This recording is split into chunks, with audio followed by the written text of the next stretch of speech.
दोस्तों, कुछ पुलिस वाले लोग एक चोर को थाना में बहुत बुरी तरीके से मार रहे थे। वो लगातार चीख रहा था, चिल्ला रहा था और बार बार ये गुहार लगा रहा था कि उसे छोड़ दे। जिस अपराध से उनको लाया गया है वो अपराध उसने किया नहीं है। ये बोल रहा है कि मैंने कोई चोरी नहीं की है, लेकिन उसके बावजूद भी वो पुलिस वाले लोग, सिपाही लोग उसका बात को नजरअंदाज करते हुए उसको लगातार मारे जा रहे थे। और वहां के जो थाना के इंचार्ज थे, वो एक महिला ऑफिसर थी। और पूरा अपना एरिया का गश्त लगाकर जब वो थाना में पहुंचती है, तो बाहर से ही पता चल जाता है कि कोई मुजरिम आया है और उसे बहुत बुरी तरीका से मारा जा रहा है। जब वो अंदर घुसती है, तो उसे आवाज जाना पहचाना लगता है। जिस रूम में उसे पीटा जा रहा था, वो महिला ऑफिसर उस रूम पर जाती है और जाने से देखने को मिलता है कि यह मुजरिम कोई और नहीं है, उसका तलाकशुदा पति है। अब इनका तलाक हुए तकरीबन 3 साल हो चुका था। जब वो देखती है कि उनके तलाकशुदा पति को बहुत बुरी तरीका से मारा जा रहा है, तो वहां के पुलिस वाले और कुछ सिपाहियों को वो मना करती है, रोकती है कि इनको मारना बंद करो। मैं पूछती हूँ कि इसका गुनाह क्या था, क्यों इस तरह से वो हरकत किया है, उसका बाद देखती हूँ कि इसका क्या करना है। अब ये थाना के जो पुलिस वाले लोग थे और बाकी जो सिपाही थे, ये दंग रह जाते हैं कि एक ऑफिसर इस मुजरिम पर इतना दया कर रही है। कहीं ना कहीं इन दोनों का कुछ चक्कर होगा। सोचते तो जरूर है, लेकिन एक ऑफिसर होने के नाते उनका आदर दिखाते हैं, मान सम्मान दिखाते हैं, इसलिए बिना कुछ सवाल किए वो पुलिस वाले लोग और कुछ सिपाही वहां से निकल चलते हैं। अब ये महिला ऑफिसर जिसका नाम होता है रिया, अब रिया पूछती है उस आदमी से जिसको बहुत बुरी तरीका से मारा जा रहा था और चोरी का आरोप में उसे यहां लेकर आया गया था। और उस शख्स का नाम था, जो उसका 3 साल पहले पति भी था, वो उसका नाम होता है पंकज। अब रिया पंकज से पूछती है कि तुम ऐसा क्या काम किया जो तुमको इतना बुरी तरीके से मारा जा रहा है, पीटा जा रहा है। अब पंकज रिया को कहानी बताता है कि मैं अपना गांव जा रहा था, बस पर चढ़ा और मेरे सामने एक शख्स था और मुझे तो लगा कि ये कोई पैसेंजर होगा, कोई सवारी होगा। लेकिन मुझे क्या पता था कि मेरे सामने जो बैग रखा हुआ जो आदमी है वो एक चोर होगा। वो तो चोर निकल गया, अब चोरी का इल्जाम मुझ पर आ गया। और जिस आदमी का वो बैग चोरी हुआ था, वो आदमी मुझ पर इल्जाम लगा रहा है कि मैंने ये बैग लिया। और पुलिस वाले लोग मुझे पकड़कर अब थाना में बहुत बुरी तरीके से मार रहे हैं। करूं तो क्या करूं? मेरे पास कोई भी सबूत नहीं है कि मैं सबूत को पेश करूं। और मैं इन लोगों से बार बार बोल रहा हूं कि मेरा ये टिकट है जो कि मैं यहाँ इस बस स्टैंड से मैं अपने गांव के लिए काटा था, लेकिन वो लोग विश्वास कर ही नहीं रहे हैं, मुझे लगातार मार रहे हैं। अब रिया के बारे में कुछ जानकारी हम लोग ले लेते हैं कि इसका तलाक किस तरह से हुआ। 3 साल पहले इन लोगों का अरेंज मैरिज हुआ था। अब पंकज की माँ रिया के ऊपर थोड़ा थोड़ा बातों पर उसको डांटा करते थे, फटकार लगाते थे। तो रिया को भी समझ में नहीं आता था कि उसकी माँ इस तरह से क्यों कर रही है। जैसे जैसे दिन बीतते गया, पंकज की माँ इसको और भी ज्यादा परेशान करने लगी छोटे छोटे बातों पर। पंकज की माँ बोलती है कि तुम अपने मायके से कुछ तो लाई नहीं हो और हमारे घर का तुम राशन पूरा खा रही हो, वो भी बैठकर, तुम कुछ काम ही नहीं करती हो। जबकि रिया उसका घर का सारा काम करती थी, उसके माँ का देखभाल करती थी, उसके पिता का देखभाल करती थी, उसका पति का देखभाल करती थी। इतना कुछ करने के बावजूद भी रिया को तड़पाया जा रहा था। कारण यही था कि दहेज के तौर पर वो कुछ नहीं लाई थी, क्योंकि वो लोग मिडिल क्लास फैमिली से थे। जितना भी वो उसके पिता कमाते थे, उसमें सिर्फ घर का गुजारा हो पाता था।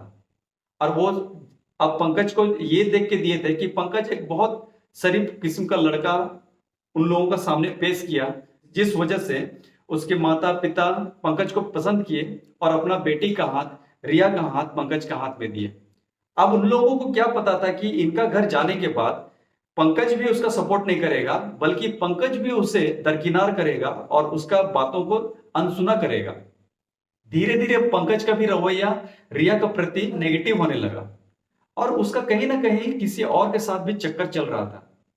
और जब ये रिया को पता चलता है तो पंकज को समझाने का बहुत कोशिश करती है, लेकिन पंकज सुनता नहीं है, क्योंकि उसका ध्यान में यही था कि रिया अपने घर से कुछ दहेज नहीं लाई। बार बार इसकी माँ भी यही बात बोलती रहती थी, लेकिन रिया इन सारी चीजों को सुनते हुए भी वो घर पर टिकी हुई थी। अब धीरे धीरे पंकज का बर्ताव रिया के प्रति नकारात्मक हो रहा था।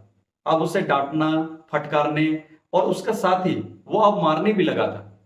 रिया इन सारी चीज को सह रही थी, लेकिन सहते सहते एक समय ऐसा आया कि सहना उसके बस के बाहर हो चुका था। अब वो सोचती है कि कुछ समय के लिए उसके माता पिता के घर जाएंगी। जब ये बात पंकज को बताती है कि मैं अपना माता पिता के यहाँ कुछ दिन के लिए जाना चाहती हूँ, वहां रहना चाहती हूँ, तो पंकज को एक बहाना मिल गया और वो ये बोलने लगा कि अगर तुम अपने माता पिता के पास जाओगी तो वहीं रह जाना, दोबारा आने की जरूरत नहीं है। ठीक है, मैं जाऊंगी और दोबारा नहीं आऊंगी। जब ये बात रिया बोलती है तो पंकज का दिमाग और खराब हो जाता है। वो बहुत ज्यादा गुस्से में आके बोलता है कि मुझे तलाक चाहिए, जबकि रिया ऐसा चाहती भी नहीं थी। वो तो इतने दिन से परेशान हो रही थी, उसको तड़पाया जा रहा था, परेशान किया जा रहा था।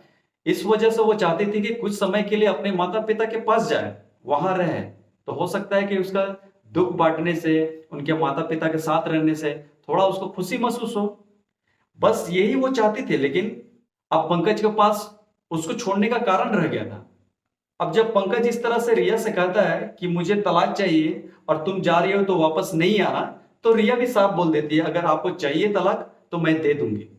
और वो अपना कपड़ा लत्ता बांधती है, बोरिया बिस्तर बांधती है और अपना घर के लिए निकल चलती है। उसके माता पिता उसका सपोर्ट करते हैं, उसका हौसला अफजाई करते हैं और जिस तरह से वो दुखी थे उस दुख में उसका साथ देते हैं। वो बोलते हैं कि चिंता मत करो, अभी तुम्हारे माता पिता जिंदा है और मुझे यकीन है कि तुम जिस तरह से पढ़ाई लिखाई की हो, तुम कुछ ना कुछ अपने लिए कर लोगी। उनके माता पिता इस तरह से उनको हौसला अफजाई करते हैं, तो उसे भी अंदर से एक जुनून आ जाता है कि मुझे कुछ करना है। इसलिए वो ठान लेती है कि अब वो आगे पढ़ाई करेगी और इन सारी चीजों में उसके माता पिता उसका साथ देते हैं। अब वो पढ़ाई करती है और एक आईपीएस ऑफिसर बन जाती है और उस समय से लेकर वो अपने जिंदगी में बहुत खुश थी। इस बीच में रिया और पंकज का मुलाकात कभी भी नहीं हुआ और वही पंकज अपने में मस्त रहता है, बाहर किसी और लोगों से बात कर रहा था। यानी कि आप समझ सकते हो कि वो उसका दूसरा अफेयर भी था। जब रिया अपने घर चल जाती है, कुछ समय के बाद ये पंकज उससे तलाक ले लेता है और अपने में मस्त रहता है। रिया अपनी लाइफ में बहुत ज्यादा खुश थी। पंकज के साथ दूरियां बनने के बाद ये पहला दफा था जब रिया पंकज से मिल रही थी, और भी ऐसे हालात में मुजरिम के हिसाब से उससे मिल रही थी। तो रिया उसे आश्वासन देती है कि तुम चिंता मत करो, सारा चीज ठीक हो जाएगा और सच क्या है झूठ क्या है ये सामने जरूर आएगा। रिया इस तरह से पंकज को आश्वासन देती है और वो वहां से निकल चलती है। अब जिस बस स्टैंड में इस तरह से घटना घटा था वहां जाती है, वहां का सीसीटीवी कैमरा को चेक करवाती है और जब चेक करवाती है तो पता चलता है कि ये पंकज अपना सारा सामान लेकर उस बस में चढ़ा हुआ था। लेकिन वो जो बैग था ये पंकज का नहीं था, बल्कि एक शख्स जो चोर था उसका चेहरा भी उस सीसीटीवी कैमरा में कैद हो चुका था। वो आदमी आता है और वो बैग रखता है, वो बैग लेके बैठे रहता है। जब वो पुलिस को देखता है तो वो बैग को छोड़ता है और वहीं से निकल चलता है। लेकिन पुलिस वाले लोग जब छानबीन करते हुए देखते हुए आते हैं और जब ये बैग का सामने पंकज को पाते हैं, उसी को मुजरिम करार करते हुए उसको थाना ले जाते हैं। लेकिन जब सीसीटीवी कैमरा में जब आता है ये सारा चीज दृश्य, तो साफ हो जाता है। अब उनके पास वो चोर था, चोर को पकड़ा जाता है और वो चोर इससे पहले भी कई चोरी कर चुका था। उसका उस थाने में कई बार नाम आ चुका था और जो चोर इस बैग को चोरी किया हुआ था, कुछ समय बाद वो चोर पकड़ा जाता है और उसका बारे में अगर देखते हैं तो कई बार कई दफे वो चोरी के केस में अंदर जा चुका था और उस थाने में ही उसका नाम दर्ज था।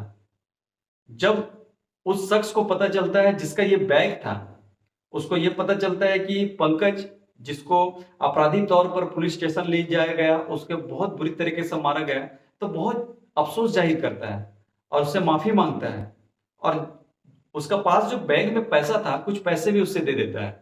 अब रिया का वजह से पंकज आजाद था, वो घर जा सकता था।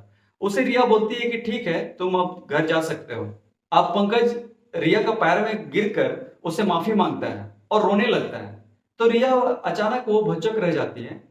जब रिया इस तरह पंकज को रोते हुए देखती है तो वो बोलती है कि तुम क्यों रो रहे हो, अभी तो तुमको खुशी होना चाहिए क्योंकि तुम रिहा हो रहे हो। अब तुम घर जाओ, तुम्हारे वाइफ के पास, तुम्हारी माँ के पास वो लोग इंतजार कर रही होगी। अब पंकज और जोर जोर से रोने लगता है। वो बोलता है कि मुझे माफ कर दो, मुझे तुम्हारे साथ ऐसा बर्ताव नहीं करना चाहिए था। मेरे माँ के कहने पर, उसके बहकाने पर मैंने तुम्हें छोड़ा। रिया बोलती है कि इन सारे बातों को करने का कोई भी मतलब नहीं बनता।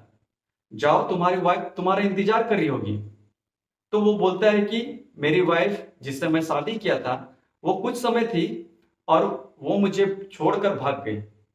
जब ये बात रिया सुनती है तो वो बहुत ज्यादा भावुक हो जाती है। अब वो भी पंकज के साथ रोने लगती है। और जब ये दृश्य को वहां के सिपाही लोग देखते हैं तो वो लोग समझ में आ जाता है कि ये पंकज और रिया का कुछ ना कुछ संबंध है। तो पता चलता है कि ये लोग तलाकशुदा पति पत्नी है। जब वहां के कर्मचारी और कुछ सिपाही लोग ये दृश्य को देखते हैं तो वहां रिया मैडम को बोलते हैं, आपका ये काम दिखा रहा है कि आप अभी भी पंकज को प्यार करते हैं, उसको पसंद करते हैं। और रिया आहे भरते हुए बोलती है कि हाँ, अभी भी मैं इसे पसंद करती हूँ, इस वजह से मैं अब तक शादी नहीं की हूँ। अब पंकज बोलता है, रिया अगर तुम चाहो तो हम लोग फिर से एक होकर रह सकते हैं। अब रिया भी इसमें आहे भरती है क्योंकि वो भी समझ पा रही थी कि वो पंकज से अभी भी प्यार करती है और उसका साथ रहना चाहती है। और साथ ही उसके कर्मचारी लोग जब उस तरह को बोलते हैं तो उसके अंदर एक नया जोश आ जाता है। अब रिया और पंकज एक दूसरे के साथ फिर से शादी के बंधन में बनते हैं। और जब ये बात पंकज के माता पिता को पता चलता है तो वो लोग खुश हो जाते हैं। अब पंकज का भी माता पिता का मान सम्मान बढ़ गया था, ये बोलकर कि उसकी बहू एक पुलिस ऑफिसर है। अब इस तरह से पंकज और रिया का जीवन बहुत ही अच्छा से गुजर रहा होता है।